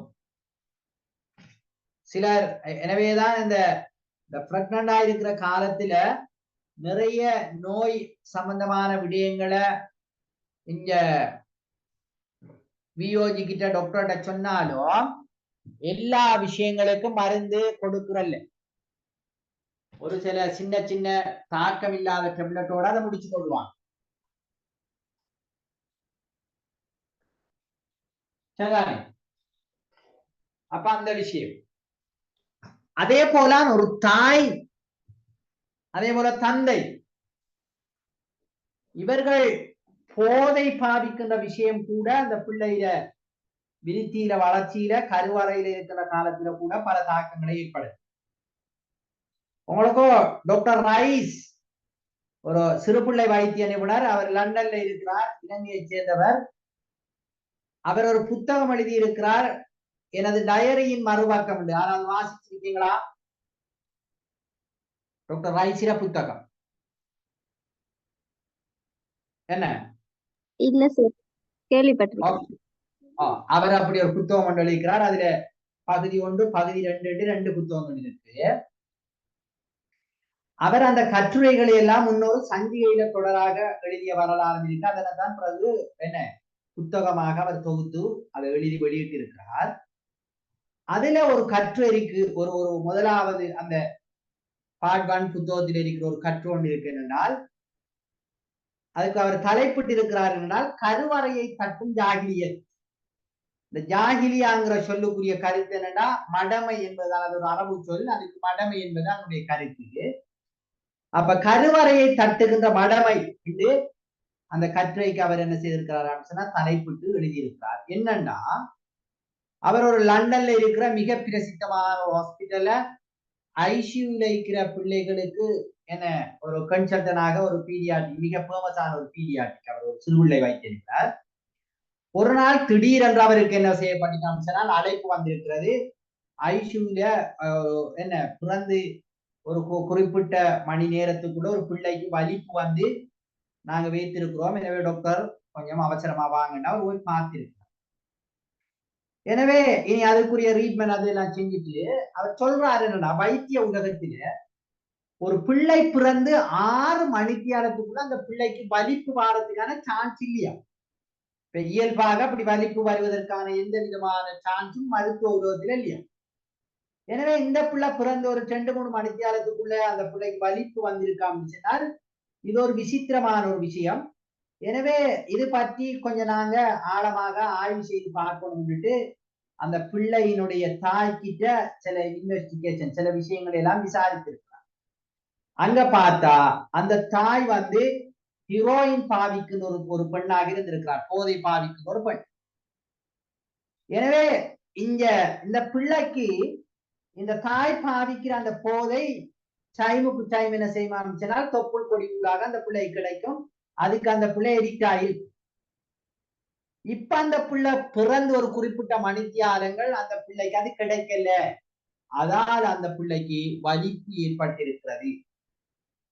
இது ஒரு கட்டுக்கதையில இது நேரடியாக நடந்த சம்பவத்தை அவரை புத்தகத்தில மிக தெளிவாக அவர் என்ன செய்திருக்கிறார் சொன்னால் அவர் ஒரு சின்ன பிள்ளை வைத்திய நிபுணருங்கிற அடிப்படையில அத மிக நல்லா எழுதி வைத்திருக்கிறார். எனவே இங்க ஒரு தாய் இந்த போதை பாவிப்பது என்பது அந்த கருவறையில் இருக்கிற பிள்ளையில பல பாதிப்புகளை ஏற்படுத்தும் என்பதற்கு இது அண்மையில நடந்த மிக முக்கியமான ஒரு சான்று. தாய் மட்டுமல்ல தந்தை போதையை பாதிக்கிறது கூட எந்த அளவுக்கு சொன்னால் அந்த பிள்ளை உருவாக்கம் அந்த அவருடைய விந்தணுக்களின் வீரியத்தை கூட என்ன செய்யுமாம் சொன்னால் குறைக்கும் என்கிற விஷயம் எல்லாம் இருக்கு. எனவே இந்த சூழல் அவர்கள் வாழுகின்ற சூழல் என்கின்ற விடயத்தில் இருக்கின்ற பொருளாதாரம், அவர்களுடைய உணவு, ஏனைய பழக்க வழக்கங்கள், இப்படியான பல விடயங்கள் அந்த பிள்ளையினுடைய விருத்தி அல்லது அந்த பிள்ளையினுடைய வளர்ச்சி. இப்ப அந்த பிள்ளை வலிப்போட ஒரு பிள்ளை பிறந்தால் அந்த பிள்ளையினுடைய பல அம்சங்கள் என்ன செய்யும் அம்சங்கள் பாதிக்கப்படும்.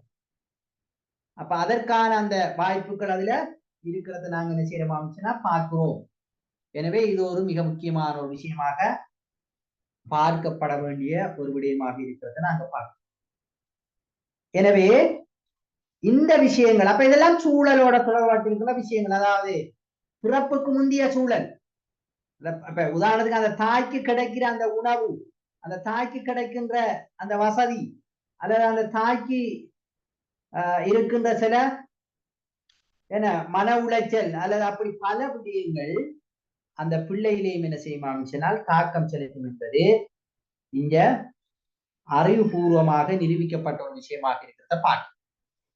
எனவேதான் ஒரு பிள்ளையினுடைய பிறப்புக்கு முன்னரான சூழலும் மிகச் சிறப்பானதாக இருக்கணும். அந்த பிள்ளை கருவறையில் இருக்கின்ற போது அந்த தாயினுடைய மனோநிலை, அந்த தாயினுடைய செயற்பாடுகள், அந்த தாய்க்கு கிடைக்கின்ற என்ன போசாக்கு, இப்படி பல விடயங்கள் அந்த பிள்ளையினுடைய விருத்தி வளர்ச்சியிலையும் தாக்கம் செலுத்துறத நாங்க பார்க்கலாம். இது ஒரு விஷயம்.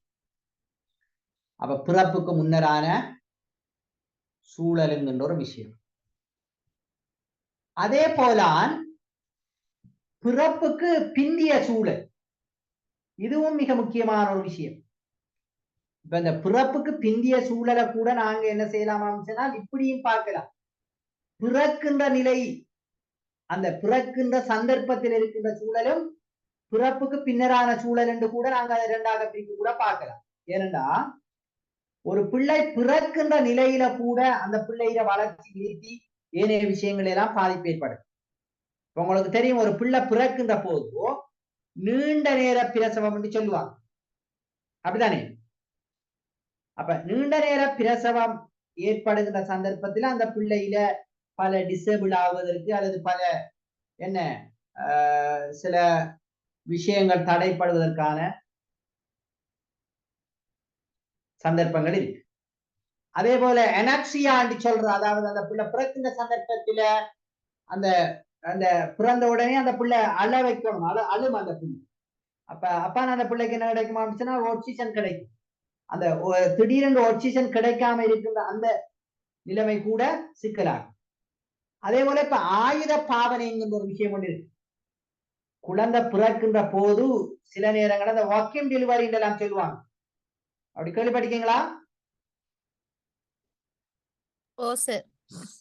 சில ஆயுதங்களை போட்டு பிள்ளை எடுக்கிற அப்படியான சில நிலைமைகள், அது எல்லாருக்கும் இல்ல, சில சந்தர்ப்பங்களை வரும். எனவே அந்த பிறக்கின்ற நிலைமையில் இருக்கிற அந்த சூழல் கூட சில தாக்கங்களை ஏற்படும். இப்ப சில நேரம் பிள்ளை பிறக்கின்ற சூழல் என்று சொல்லக்குள்ள இப்ப ஹாஸ்பிட்டலுக்கு கொண்டு போறதுக்கு முன்ன அதாவது கொண்டு போகக்குள்ள அந்த வாகனத்திலே ஓட்டோவில் அல்லது வேறு சில வாகனங்கள்ல பிள்ளை பிறக்கிற அப்படியான சில சூழல்களும் சில நேரம் வரும், எப்பயாரும் உண்டு அப்படி வரும். அப்ப அப்படியான அந்த நிலைமைகள் கூட அந்த பிள்ளையினுடைய விருத்தி வளர்ச்சியின் விஷயத்துல தாக்கம் செலுத்தும். அதே பிள்ளையினுடைய இந்த பிறக்கின்ற சூழல் என்கின்ற ஒரு விஷயம். அப்ப பிறந்ததுக்கு பின்னர் தான் ஒன்று பிள்ளை வளர்க்கப்படுகின்ற சூழல், மற்றது பிள்ளையோடு சம்பந்தப்படுகின்ற ஏனைய எல்லா சூழல்களும் அந்த பிள்ளையினுடைய வளர்ச்சி விருத்தியில. இப்ப உதாரணமாக மொழி விருத்தி சிறப்பாக இருக்கணுமா இருந்தால் அந்த பிள்ளை அதிகமானவர்களோட ஊடாடக்கூடிய, அப்ப நிறைய சகோதர சகோதரிகள் இருக்கின்ற வீடு அல்லது உறவினர்கள் இருக்கின்ற வீடு அல்லது அந்த பிரதேசத்துல நிறைய அந்த பிள்ளைக்கு பொருத்தமான வேறு பிள்ளைகள் இருக்கின்ற அந்த விஷயங்கள் எல்லாம் கிடைக்குமா இருந்தால் அந்த சூழல் அந்த பிள்ளையினுடைய மொழி விருத்தியில ஒரு பாசிட்டிவான ஒரு நேரான ஒரு தாக்கத்தை அது ஏற்படுது. எனவே மொழி விருத்தி என்பது இலகுவாக அந்த பிள்ளைகிட்ட ஏற்படுறதை நாங்க பார்க்கணும். அப்ப அது இப்ப அந்த பிள்ளைக்கு இப்ப அந்த சூழல்ல கிடைக்கின்ற உணவு அல்லது அவர்களுடைய குடும்பத்தினுடைய பொருளாதார நிலைமை, இப்படி பல விடயங்கள் என்ன செய்யணும் சொன்னால் இந்த சூழல். ஏன்னா நிறைய ஆய்வுகள் இந்த சூழலுடைய தாக்கம் பிள்ளையினுடைய வளர்ச்சியில விருத்தியில போதிய அளவு தாக்கம் செலுத்துகிறது என்பதற்கு பல ஆய்வுகள் என்ன செய்யலாம் சொன்னால் அதை நிரூபித்திருக்கிறது. இப்ப சில நேரங்கள்ல அப்படி ஆய்வுகளே செய்து பார்த்திருக்காங்க. இப்ப ஒரு இரட்டையர்கள் 2 பேரை வெவ்வேறு சூழல்ல என்ன செய்திருக்கிறாங்களாம் சொன்னால் வளர்த்து பார்த்திருக்கிறாங்க. வளர்த்து போட்டு பார்த்தால் ஒரு குறிப்பிட்ட காலத்துக்கு பிறகு ஒரு நல்ல சூழல்ல வளர்க்கப்பட்ட ஒரு பிள்ளைக்கும் கொஞ்சம் மோசமான சூழல்ல வளர்க்கப்பட்ட ஒரு பிள்ளைக்கும் இடையில அவர்களுடைய பண்பாடு ஏனைய விடயங்கள் எல்லாம் பல்வேறு மாற்றங்கள் இருப்பது உணரப்பட்டிருக்கிறது. அப்ப அதனூடாக இந்த பிள்ளைகளுடைய இந்த வளர்க்கின்ற சூழல் அது அதே போல அந்த பிள்ளைக்கு இப்ப கிடைக்கின்ற மற்ற சூழல்கள், இந்த பாடசாலையை எடுத்துக்கொண்டால் அங்க அந்த பிள்ளைக்கு கிடைக்கின்ற வளங்கள், அங்க அந்த பிள்ளைக்கு கிடைக்கின்ற ஆசிரியர்கள், சரிதானே, அந்த கற்றுக்கொள்வதற்கு தேவையான வசதிகள், இதெல்லாம் எந்த அளவு அந்த பிள்ளைக்கு கிடைக்குதோ அந்த அளவுக்கு அந்த பிள்ளையோட ஒவ்வொரு ஸ்கிலும் திறன்களும் விருத்தி அடைகின்ற அந்த நிலைமைகளை நாங்க பார்க்கிறோம்.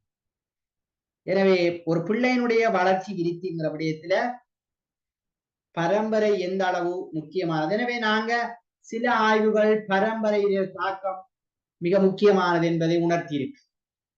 இன்னும் சில ஆய்வுகள் சூழலினுடைய தாக்கம் மிக முக்கியமானது என்பதை உணர்த்தியிருக்கு. எனவே இந்த சூழலையும் பரம்பரையையும் பொறுத்தவரையில நாங்க ஒரு முடிவு சொல்லலாம், ஒரு 50-50 அரைவாசி வீதம் சூழலும் அரைவாசி வீதம் இந்த பரம்பரையும் ஒரு பிள்ளையினுடைய விருத்தி வளர்ச்சி என்கிற விஷயத்துல செல்வாக்கு செலுத்துது என்று நாங்கள் ஒரு முடிவை சொல்லக்கூடியதாக இருக்கும். ஓகே, அடுத்ததுதான் மிக முக்கியமான ஒரு விஷயம் என்னென்றால் இந்த கற்றலும் முதிர்ச்சியும் என்கிற விஷயம். இப்ப எங்களுக்கு முதிர்ச்சி என்றால் என்ன என்று எங்களுக்கு ஆல்ரெடி தெரியும். கற்றல் என்றால் என்னன்னு சொல்லுங்க. கற்றல் என்றால் என்ன? நடத்தையில் சார்பளவில் ஏற்படும் நிரந்தரமான மாற்றம் சார். ஓகே, அதாவது நீண்ட கால ஒரு ப்ரோசஸ். நீண்ட கால நீங்க சைக்காலஜில படிச்சிருப்பீங்க. நீண்ட கால ஒரு ப்ரோசஸ் செயற்பாடுகளின் ஊடாக ஒரு உயிரில ஏற்படுகின்ற நிரந்தரமான மாற்றத்தை நாங்க கற்றல் என்று சொல்லுவோம். நிரந்தரமாக இருக்கணும். எங்களை நாங்க பார்க்கிற கற்றல் என்ன? எழுதுறது, வாசிக்கிறது, அந்த விஷயங்கள், அதையும் கற்றல் தான். இப்போ ஒரு பிள்ளை பேசுவதற்கு கற்றுக்கொள்ளுகிறது, ஒரு பிள்ளை நடப்பதற்கு கற்றுக்கொள்கிறது, அப்படின்னு நாங்க பல விடயங்களை என்ன செய்யலாம், இந்த கற்றலோடு தொடர்பாக்கி சொல்லலாம். அப்படி இந்த கற்றல் ஒருவருடைய விருத்தியில அல்லது வளர்ச்சியில எப்படி தாக்கம் செலுத்தும் சொல்லுங்க. கற்றல் எப்படி தாக்கம் செலுத்தும்? தாக்கம் செலுத்துமா?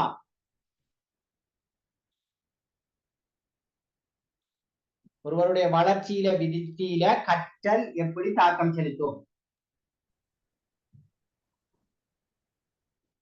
சில உதாரணங்களை சொல்லுங்க. கற்றல் தொடர்பான பாதமான மனப்பாங்கு. சில பிள்ளைகளுக்கு ஒரு இது கஷ்டம்னு நினைச்சா அந்த பிள்ளை கடைசி வரைக்கும் அந்த விஷயம் கஷ்டமாத்தான் காணப்படுது. அடுத்தது கற்றல் சொல்லுங்க. சில பிள்ளைகளுக்கு கற்றலின் பால் கவனத்தை ஈர்க்க முடியாத ஒரு தன்மை காணப்படுது. அடுத்து சில பொருத்தமற்ற நடத்தை கோலத்தை காட்டு. இப்ப இதெல்லாம் அந்த கற்றல் இருக்கின்ற நிலைகள். இப்ப நான் என்ன கேட்கிறேன்னால், ஒரு பிள்ளை கற்றல் ஒரு பிள்ளையில விருத்தியில அல்லது ஒரு பிள்ளையில வளர்ச்சியில எப்படி தாக்கம் செலுத்தும்?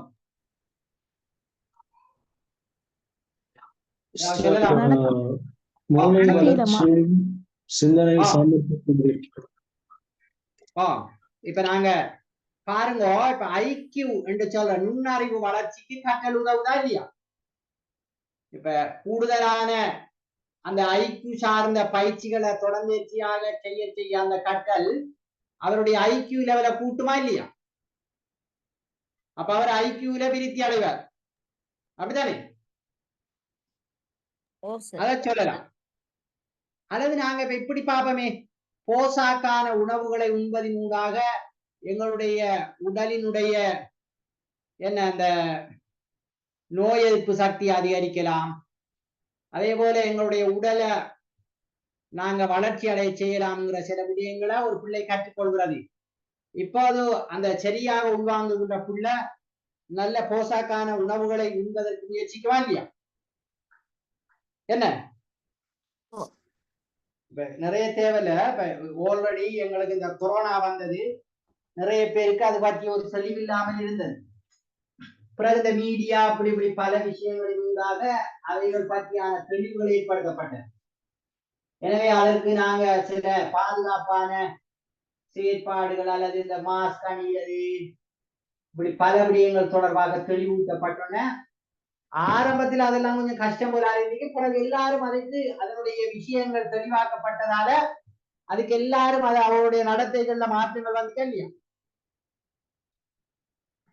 எனவே இந்த கற்றல் என்பது மிக முக்கியமாக ஒரு பிள்ளையிட வளர்ச்சி விருத்தியில தாக்கம் செலுத்துகின்ற மிக முக்கியமான ஒரு அம்சமாக நாங்கள் என்ன செய்யலாம் சொன்னால் பார்க்கலாம். அது ஒரு மிக முக்கியமான ஒரு விஷயம். இப்ப வளர்ச்சி மற்றும் விருத்தியில அடிப்படை கோட்பாடுகள். இந்த வளர்ச்சி விருத்திங்கிற விஷயம் என்னென்ன அடிப்படைகளை கொண்டிருக்கிறது என்கிறதுதான் இந்த விஷயங்கள். அப்ப வளர்ச்சியானது மரபு, சுற்றுப்புற சூழ்நிலை இவற்றின் விளைவாகும். வளர்ச்சி என்பது மரபு ரீதியாக, அதாவது மரபணுக்கள் ரீதியாக அது ஏற்படுகின்ற அதே நேரம் சூழலும் அதில் என்ன செய்வாம் சொன்னால் செல்வாக்கு செலுத்தும். இன்னொரு நாங்க முடிவை சொல்லலாமா? அது ஒரு விஷயம். அதே நேரம் விருத்தி அல்லது முன்னேற்றம் என்று சொல்றது ஒரு தொடர்ச்சியான செயல்.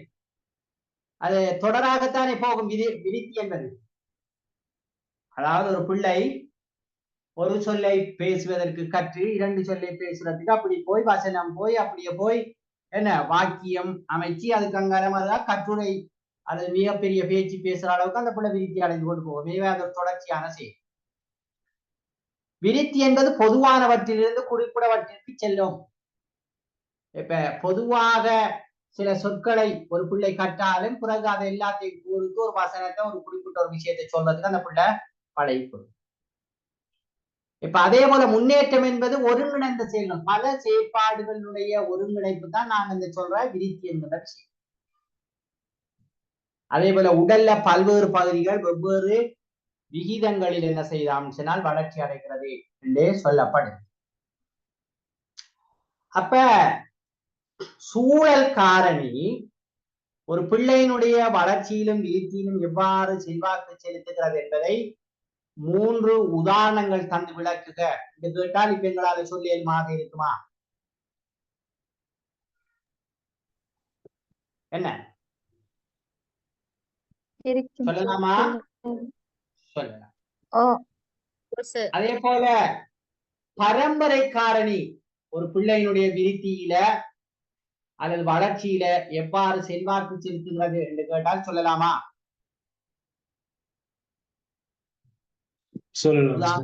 விளக்குக. ஓகே, அப்ப அப்படி அப்ப இந்த விஷயங்களை நாங்க கொஞ்சம் கவனத்துல நாங்க என்ன சொல்லுவோம் நல்லா எடுக்கணும். எனவே நாங்க இன்றைய அமர்வுல என்னத்தை பார்த்திருக்கோம் சொன்னால் மிக பிரதானமான 3 கன்செப்டை பார்த்து இந்த மனித வளர்ச்சி விருத்திங்கிற விஷயத்துல வளர்ச்சி என்றால் என்ன என்றதுக்குரிய சரியான தெளிவான விளக்கத்தை நாங்க பார்த்திருக்கிறோம். விருத்தி என்றால் என்ன என்கின்ற அந்த விளக்கத்தையும் பார்த்திருக்கிறோம். முதிர்ச்சி என்றால் என்னங்கிற விளக்கத்தையும் நாங்க பார்த்திருக்கிறோம். அப்ப இதுல எங்களுக்கு ஒரு தெளிவு கிடைத்திருக்கும் என்று நான் நம்புறேன். அதே போல இந்த வளர்ச்சிக்கும் விருத்திக்கும் இடையிலான பல்வேறு வேறுபாடுகள், அப்ப வளர்ச்சிக்கும் விருத்திக்கும் இடையே உள்ள வேறுபாடுகளை தெளிவுபடுத்துக என்று கேட்டாலும் எங்களால தெளிவாக அதை சொல்லக்கூடியதாக இருக்கு. அதே நேரம் இந்த வளர்ச்சியிலேயும் விருத்தியிலேயும் செல்வாக்கு செலுத்துகின்ற பிரதானமான காரணிகள் பரம்பரை, சூழல், கற்றல், முதிர்ச்சி, இந்த 3 விஷயங்களும் 4 விடயங்களும். அப்ப அதுல இந்த 4 விடயங்களும் எப்படி ஒரு பிள்ளையில செல்வாக்கு செலுத்துகிறது என்கிற விஷயத்த நாங்க தெளிவாக பார்த்திருக்கிறோம். அப்ப அதற்கு நிறைய உதாரணங்கள் அதுல இப்ப சூழலை பொறுத்த வரையில பிறப்புக்கு முந்தைய சூழல், பிறக்கும் போதான சூழல் என்றும் நாங்க ஒரு சூழலை சொல்லலாம். அதே போல பிறப்புக்கு பிந்திய சூழல், அதே போல இந்த கற்றல், முதிர்ச்சி என்கிற விஷயத்தோட இந்த விருத்தி அல்லது வளர்ச்சி என்கிற விஷயங்கள் அவற்றிலே தொடர்பாட்டிருக்கின்ற அடிப்படையான அம்சங்கள் என்ன என்கிற விடயத்தை நாங்க பார்த்திருக்கோம். ஓகே, இது தவிர இதுல நீங்க வேறு ஏதாவது நீங்க கேட்கிறாண்டிருந்தால் அல்லது நீங்க சொல்றாண்டாலும் சொல்ல சார். அந்த 6வது ஸ்லைட கொஞ்சம் காண்பிக்க முடியுமா சார்?